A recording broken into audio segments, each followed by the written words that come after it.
적이 있느냐?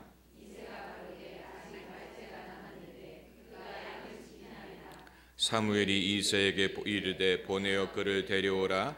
그가 여기 오기까지는 우리가 식사자리에 앉지 아니하겠노라. 이에 보내어 그를 데려오매 그의 빛이 붉고 눈이 빼어나고 얼굴이 아름답더라. 이가 그니 일어나 기름을 부으라.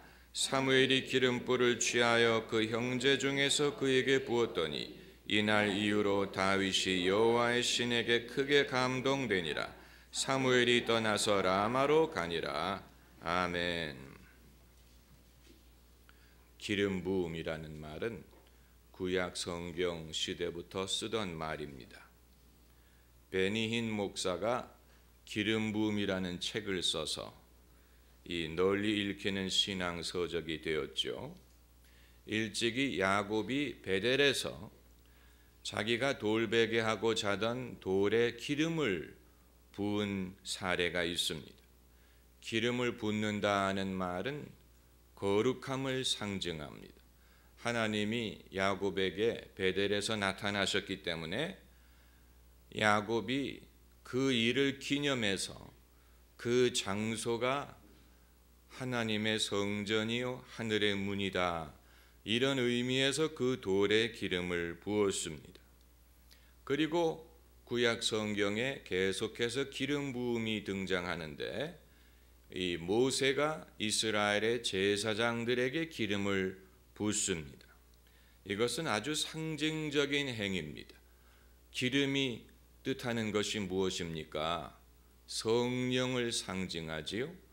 그러므로 사람에게 기름을 붓는다는 것은 하나님이 그 사람에게 성령을 주시고 직분을 맡기신다는 그런 뜻을 가지고 있습니다. 그런데 기름 부음이라는 행위가 하나의 상징적인 예식에 그치지 않고 실제로 하나님이 기름 부은 사람에게 성령을 강하게 부으신 사례는 다윗의 경우가 거의 유일할 것이라고 봅니다.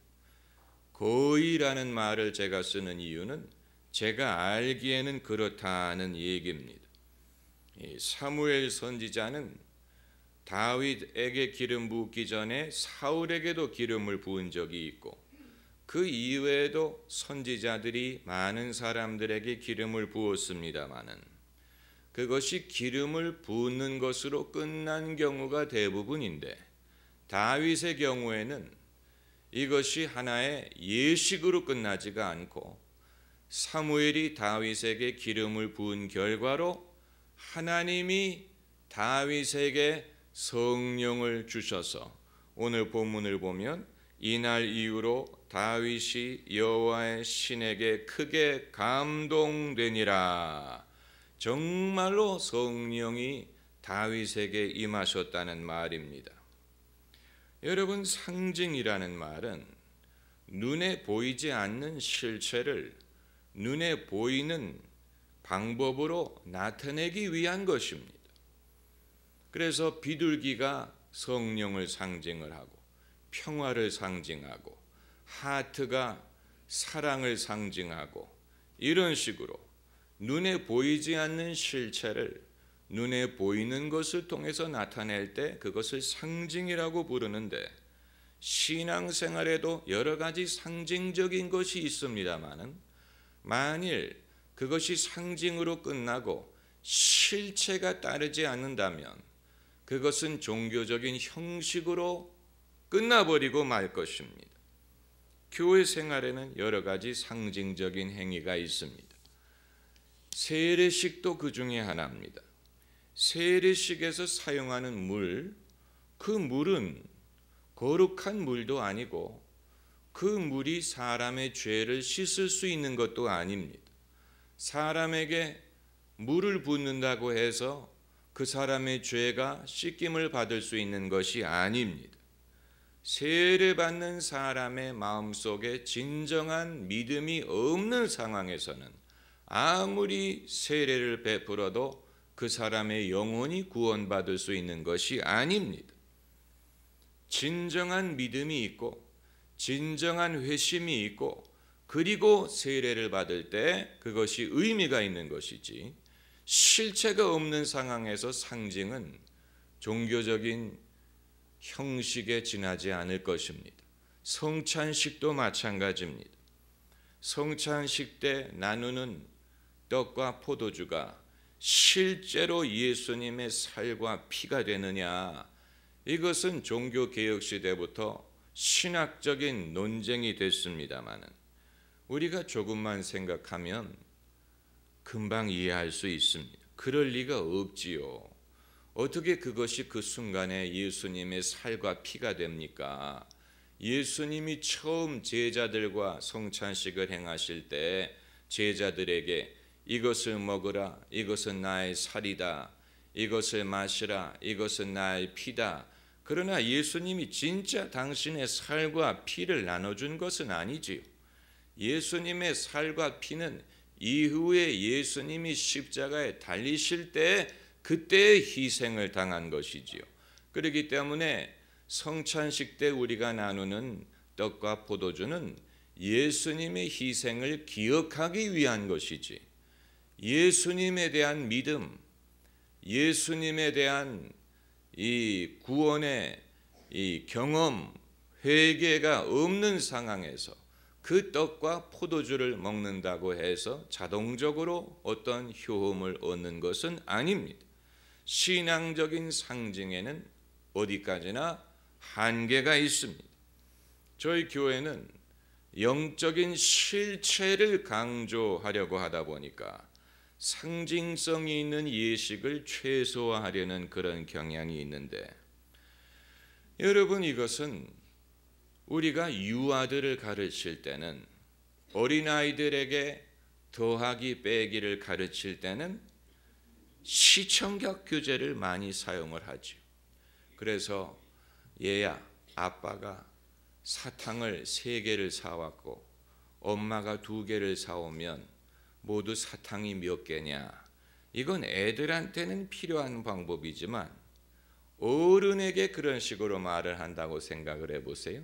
그건 어울리지 않지요. 신앙도 마찬가지.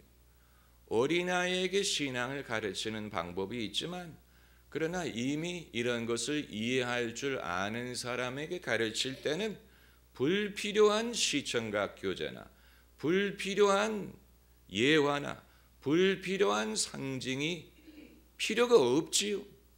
본론으로 들어갈 수가 있습니다.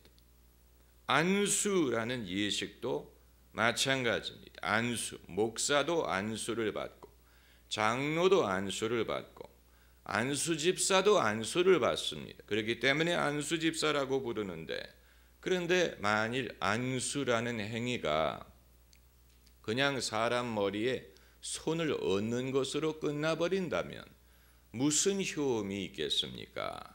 우리가 바라는 것은 교회가 누구에게 안수를 할 때 그냥 손을 얹는 것으로 끝나지 않고 정말로 하나님의 기름 부음, 하나님의 능력, 하나님의 이 은사가 그 사람에게 전달되기를 바라는 것이죠.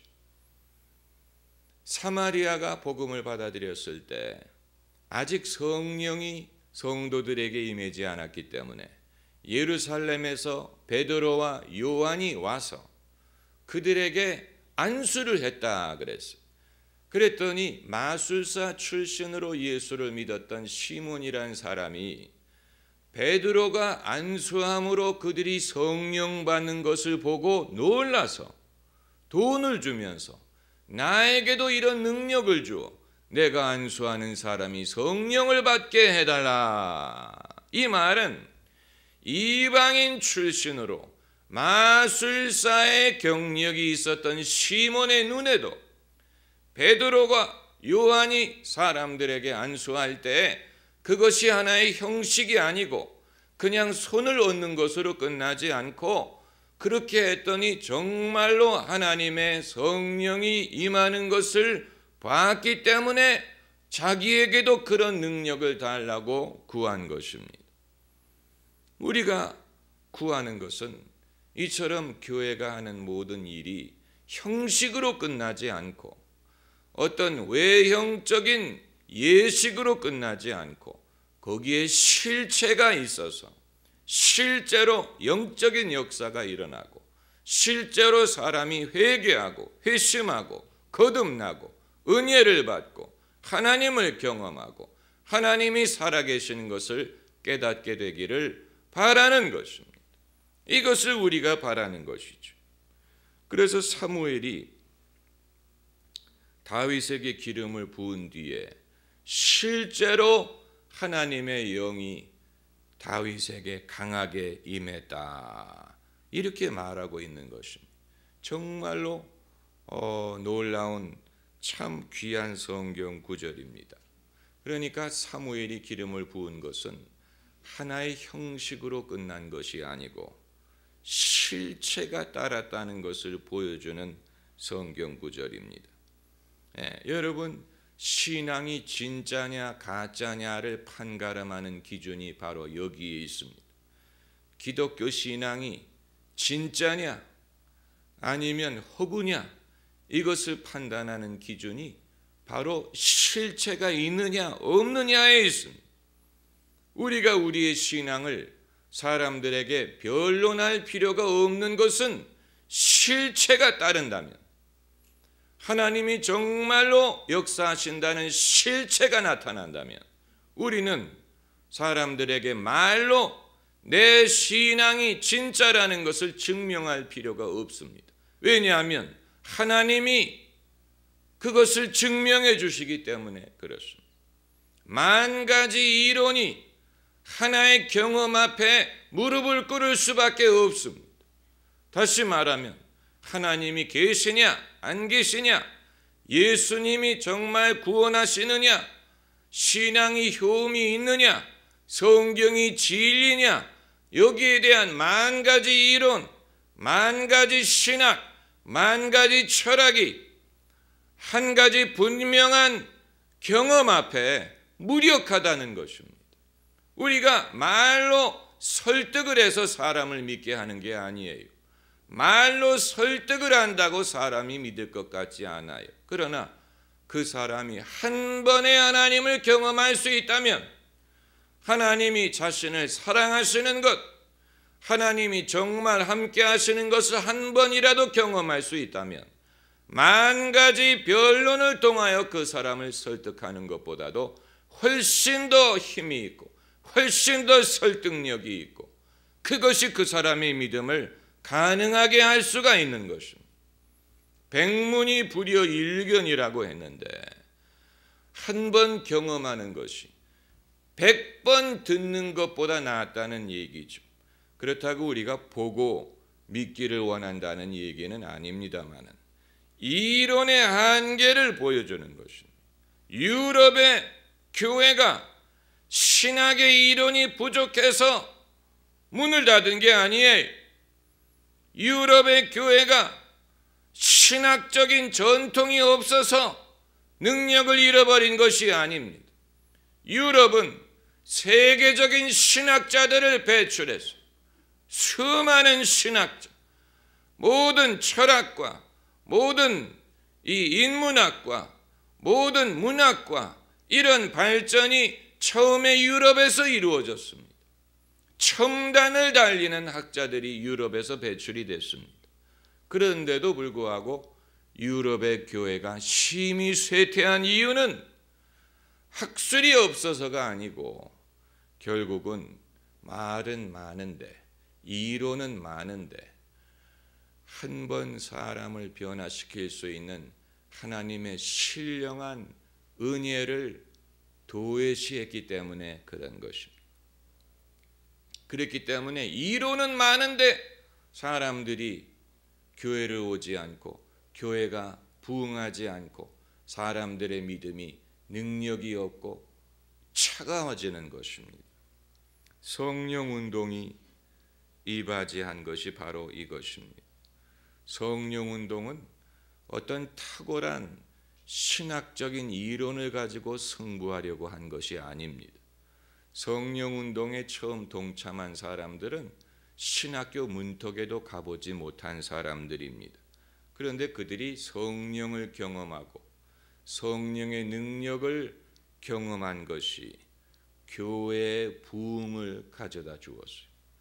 교회의 새 힘을 주었습니다. 그래서 의구심을 갖고 있던 많은 사람들을 확실한 믿음으로 인도할 수가 있었어요. 사람들이 하나님을 경험했어요. 하나님의 사랑을 확신하게 되었어요. 성령이란 존재가 어떤 존재인지를 알게 됐어요. 성령에 대해서는 모든 신학자들이 이미 알고 있는 바예요. 그러나 성령이 하시는 일을 경험하지 못한 사람들이 많이 있었던 것입니다. 그래서 미국과 유럽의 기독교의 결정적인 차이점은 미국의 기독교에서는 성령 운동을 경험을 해본 적이 있는데 유럽은 그렇지가 못했어요.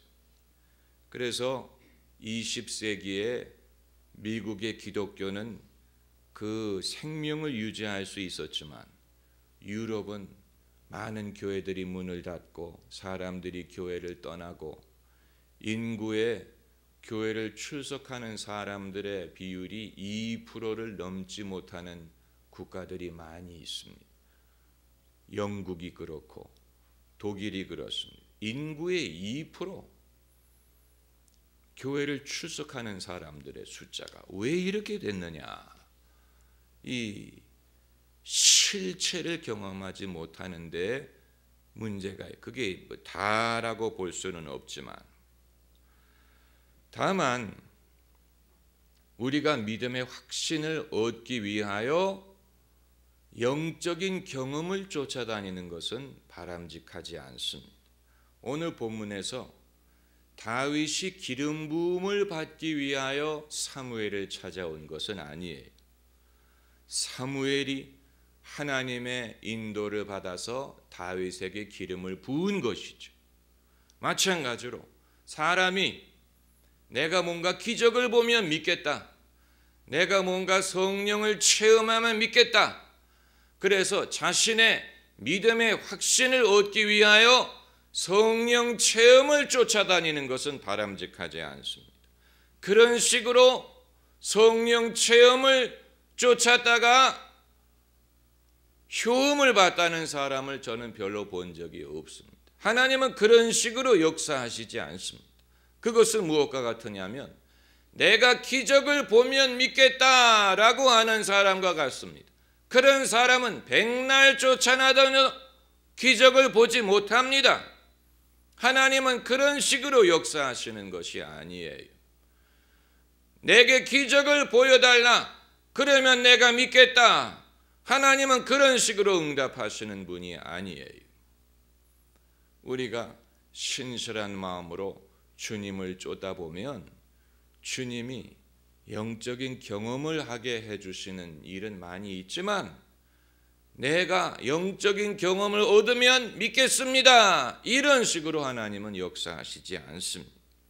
오늘 본문에서 다윗이 기름 부음을 원해서 찾아온 것도 아니고 사무엘이 자기가 원해서 다윗에게 기름을 부은 것도 아니고 하나님이 명하셔서 그렇게 한 것입니다. 처음에는 사무엘은 다윗이라는 애가 있는지도 몰랐어요. 그런데 이세의 7 아들을 다 거쳐갔는데도 그 어느 중에도 하나님이 선택한 사람이 없으니까 그래서 사무엘이 이세에게 당신의 아들이 이게 다요. 오늘 본문 그것을 봐야 됩니다. 이 11절에 내 아들들이 다 여기 있느냐? 이건 진짜 선지자만이 할 수 있는 말입니다. 진짜 선지자이기 때문에 이것을 물어봅니다. 가짜라면 여기 있는 사람이 다인 줄 알고 흉내를 낼 것입니다. 신용을 하는 강한 유혹에 넘어갈 것입니다. 그런데 진짜 선지자이기 때문에 아무리 봐도 아니거든. 아무리 봐도 여기에 있는 어느 누구도 하나님이 택한 사람이 없기 때문에 물어본 것. 당신의 아들이 다 여기 있느뇨?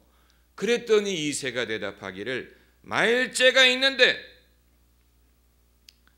그가 양을 지키나이다. 그러면 그렇지. 이상하다 그랬죠. 아무리 봐도 여기에는 없는데 어찌된 영문일까? 그래서 물어본 거예요.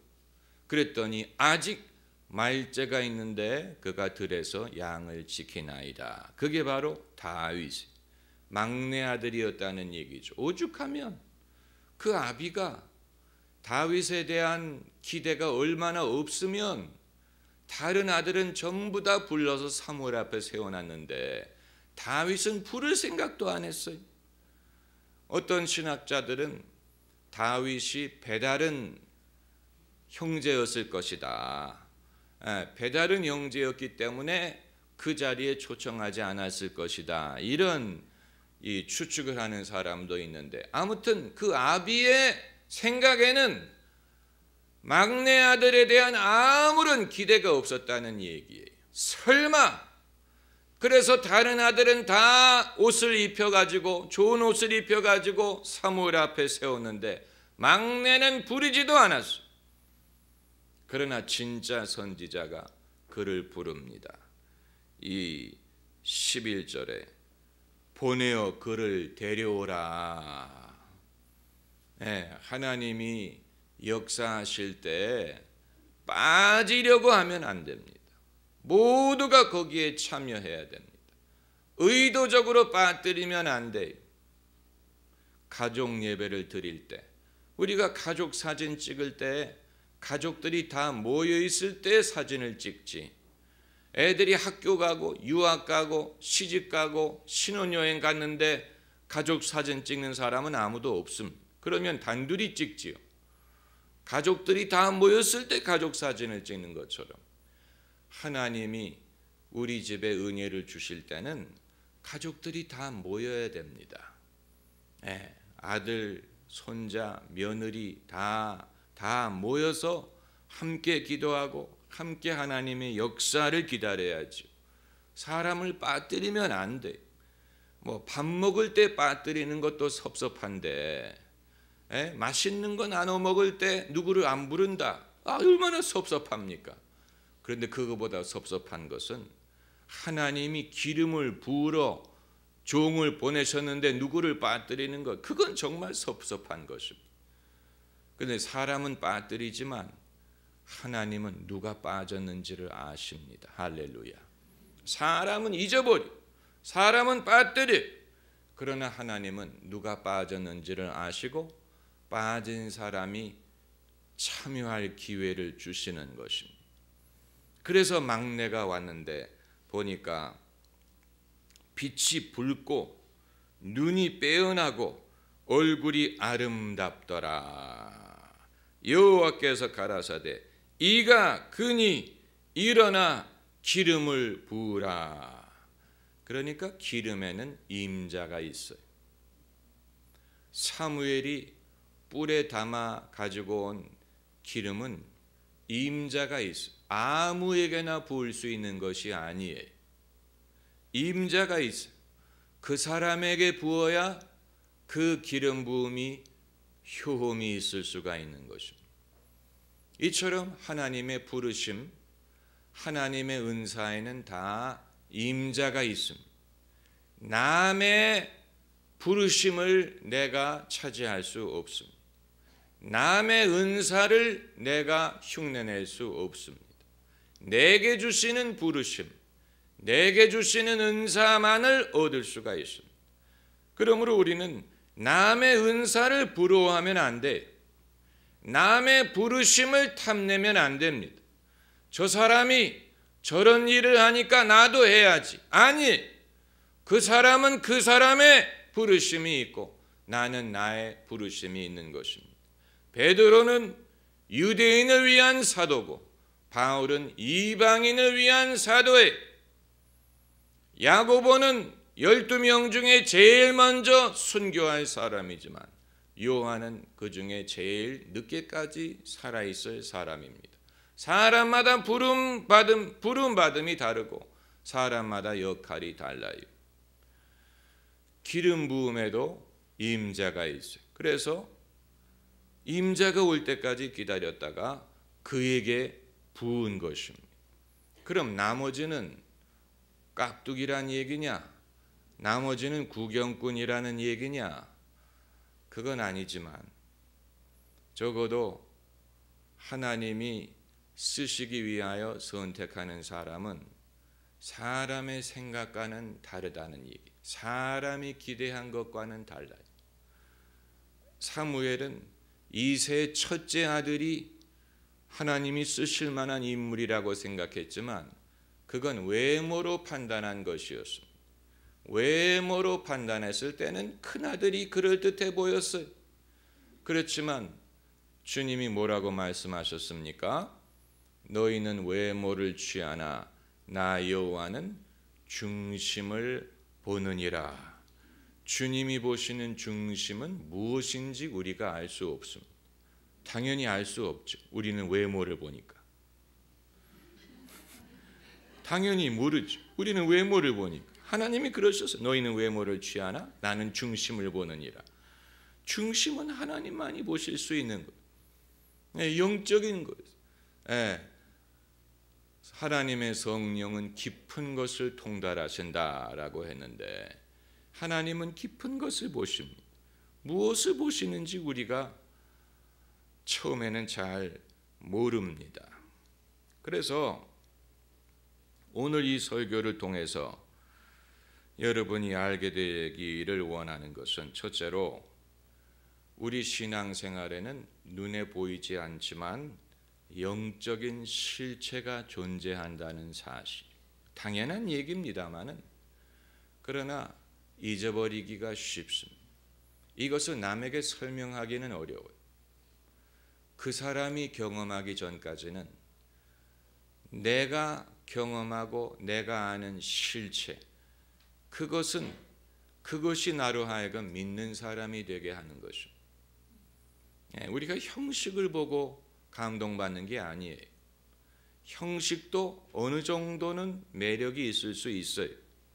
뭐 예배당의 건축이든 예배의 아름다움이든 교회 음악의 아름다움이든 뭐 설교의 뭐 이론 뭐 논리든 뭐 이런 눈에 보이는 것이 어느 정도는 매력이 있을 수 있지만 그러나 사람을 회심하게 만들고 사람으로 하여금 자기 자신을 희생하고 믿음을 갖게 만드는 것은 영적인 실체를 경험하기 때문에 가능한 것입니다. 우리의 신앙생활에는 이처럼 영적인 면이 있습니다. 우리가 바람을 눈으로 볼 수 없지만 바람을 느끼는 것처럼 사랑을 눈으로 볼 수 없지만 사랑받을 때 그것을 느끼는 것처럼 눈에 보이지는 않지만 하나님의 영이 역사하시는 것을 우리가 경험할 수 있습니다. 그리고 이제 둘째는 하나님은 당신의 백성에게 지성도 주시고 감성도 주시고 육신적인 힘도 주시고 그렇지만 또한 영적인 능력을 베푸신다는 사실. 몇 년 전에 EQ라는 것이 유행했죠. IQ뿐만이 아니고 EQ가 있다. 그 다음에 해모Q가 있다. 이런 여러 가지 Q. 그런데 우리가 간과해서는 안 되는 것은 하나님이 주시는 영적인 능력이 있다는 사실. 그래서 다윗이 이미 하나님이 선택한 사람이지만 사무엘이 기름을 부은 다음에 하나님의 성령이 그에게 역사하기 시작했어요. 그 이전엔 다윗도 경험하지 못했던 영적인 능력이 그에게 임했다는 얘기예요. 아주 중요한 것입니다. 영적인 능력이 사람에게 임하는 경험, 그것을 건너뛰고 하나님의 일을 할 수가 없습니다. 그리고 세 번째는 다윗이 그냥 어느 날 갑자기 이러한 은혜를 받은 게 아니고 사무엘이라는 신앙의 어른을 통하여 이러한 경험을 할 수가 있었다는 사실. 그러니까 영적인 것을 알고 증거할 수 있는 사람의 역할이 필요합니다. 신앙의 스승, 신앙의 선배, 신앙의 코치가 반드시 있어야 됩니다. 사무엘이 다윗에게 기름을 부은 일이 별거 아닌 것 같아도 그렇게 했기 때문에 하나님의 영이 다윗에게 임할 수가 있었던 거예요. 다윗이 혼자 이렇게 할 수 있었던 게 아니, 하나님은 사무엘이라는 영적인 스승을 통하여 다윗에게 은혜를 베푸신 것입니다. 그러므로 신령함을 경험하는 교회가 되기 위해서는 신령함을 가르칠 수 있는 목회자가 있어야 되고, 영적인 능력이 있는 성도가 되기 위해서는 영적인 것을 장려하고 코칭하는 스승이 있어야 됩니다. 스승의 역할이 필요합니다.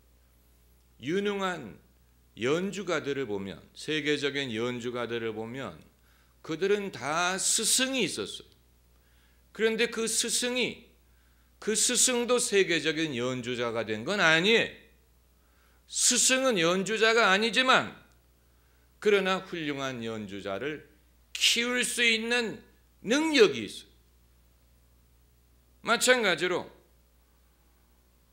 사무엘이 임금이 될 수 있는 건 아니에요. 앞으로 성경의 주인공은, 사무엘상하의 주인공은 다윗이 될 것입니다. 그러나 다윗이 되게 하기 위하여 사무엘이라는 어른이 필요했다는 얘기, 아주 중요한 것입니다. 스승의 역할, 어른의 역할이 이처럼 중요한 것입니다. 스승이 없으면 압니다. 그 차이를 압니다. 누군가가 신령한 것을 알고 신령한 것을 가르칠 줄 알고 신령한 것을 사모하는 스승이나 어른이 있어야 그 밑에 있는 제자들이 그것을 경험할 수가 있고 배울 수가 있고, 그리고 하나님이 그것을 통해서 역사하실 수가 있는 것입니다. 우리가 다윗처럼 기름 부음을 받는 입장에 있을 때가 있고, 또 사무엘처럼 그를 통하여, 나를 통하여 하나님이 다른 사람에게 기름 부으심을 베푸시는 것을 경험할 때가 있고, 그리고 이제 이새나 다윗의 형들처럼 하나님이 다른 사람에게 기름 부으시는 것을 볼 때가 있는데, 우리가 신앙생활을 하면서 이 세 가지를 다 경험합니다. 우리가 바라는 것은 하나님이 다윗에게 기름 부었던 것처럼 내게도 기름 부어 주시기를 바라는 것. 우리가 다 그걸 원하지만 어떤 경우에는 하나님이 다른 사람에게 은혜를 주실 그런 차례가 있을 때도 있고, 어떤 경우에는 사무엘을 쓰신 것처럼 나를 통하여 다른 사람이 기름 부음을 받을 수 있도록 역사하실 때도 있습니다. 여러분, 이 모든 것은 다 귀중한 것이고, 중요한 것은 하나님이 누구에게인가 기름 부음을 베풀어 주신다는 사실, 누구에게인가 하나님이 기름 부음을 부어 주시고 역사하신다는 사실, 그 사실만으로 하나님이 여전히 살아 역사하시는구나, 아직도 우리는 살아있는 신앙의 공동체구나, 우리 가운데 하나님이 함께 하시는구나 하는 것을 우리가 깨달을 수가 있는 것입니다. 할렐루야. 기도하십시다.